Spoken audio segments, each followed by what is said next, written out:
سر یہ خط تقریباً 6 صفحات پر مشتمل ہے اور آپ کی نظر سے بھی یقینی طور پر یہ گزرا ہوگا۔ خط میں ججز نے یہ مطالبہ کیا ہے، یہ ریکویسٹ کی ہے کہ شوکت عزیز صدیقی صاحب کا جو معاملہ ہے اس پر جو سپریم کورٹ نے فیصلہ کیا ہے اس کی روشنی میں اس معاملے کو آگے بڑھایا جائے۔ تو آپ اس معاملے کو کیسے دیکھ رہے ہیں سر؟ میں یہ سمجھتا ہوں کہ یہ جو جج صاحبان ہیں، 6 جج صاحبان، سب کے سب بڑے معزز اور بڑے آزاد منش ہیں، اور ہمیں ان کا ممنون ہونا چاہیے کہ انہوں نے کسی ایشو کو اٹھایا ہے۔ اس ایشو کو ہمیں نظر آتا رہا ہے، آخرکار ہم بھی اسی برادری سے ہیں، اور ہم بھی ان کے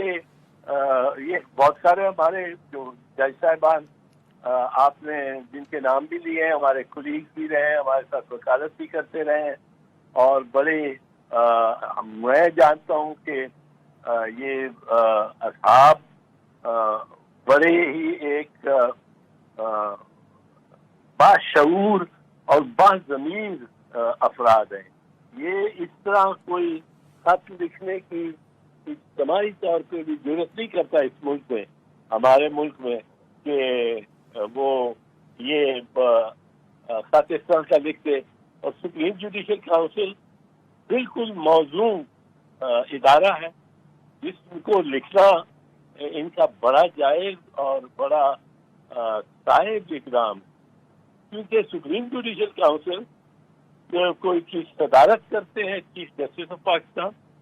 جو آج کل قاضی سعید عیسیٰ صاحب ہیں، پھر 2 سینئر موسٹ ججز جو ہیں وہ اس پہ بیٹھتے ہیں، اور جو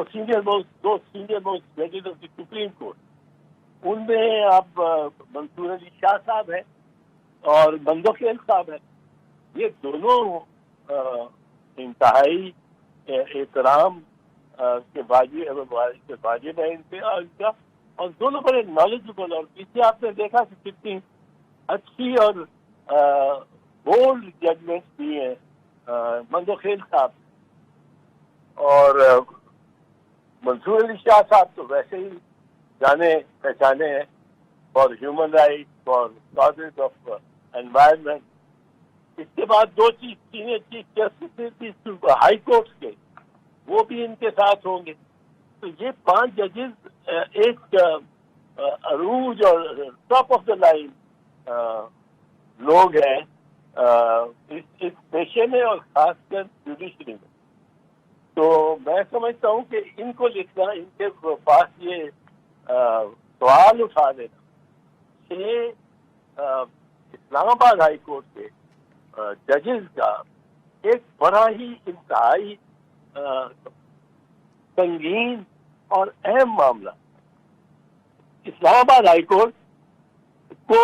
پاکستان کے ہائی کورٹ میں ایک بڑا شائننگ ہائی کورٹ ہونا چاہیے، کیونکہ یہ فیڈرل ٹیریٹری کا ہائی کورٹ۔ اس سے یہاں ہمیں بہت مایوسیاں اس سے ہوتی رہی ہیں، کیونکہ ادھر چیف جسٹس صاحب بیٹھ جاتے رہے کیسز پہ، اور بڑی دیر تک اسٹے دیے بغیر، اور اس اسٹے کے دوران الیکشن کمیشن اپنی من مانی مان رہی ہے، اور دیگر ادارے بھی جو کرنا چاہ رہے ہیں کر رہے ہیں، اور یہ خاموش بیٹھے رہے ہیں۔ ان کو ابتدا کی جاتی رہی ہے کہ آپ اس واقعے سے پہلے کچھ اس معاملے میں مداخلت کریں، بھی ذرا ایک لحاظ سے کمزوری پائی گئی۔ اب یہ جو میجورٹی ہے سپریم اسلام آباد ہائی کورٹ کی، یہ 6 ججز، یہ ان کی جانب سے میں سمجھ سکتا ہوں ان کو کیا تکلیف ہو، اور ان کو دکھ ہوگا اس کا، اور انہوں نے جو پیش کیا، میں نے خط سارا نہیں پڑھا، تو میں اس بارے میں ایک لحاظ سے ہینڈی کیپ ہوں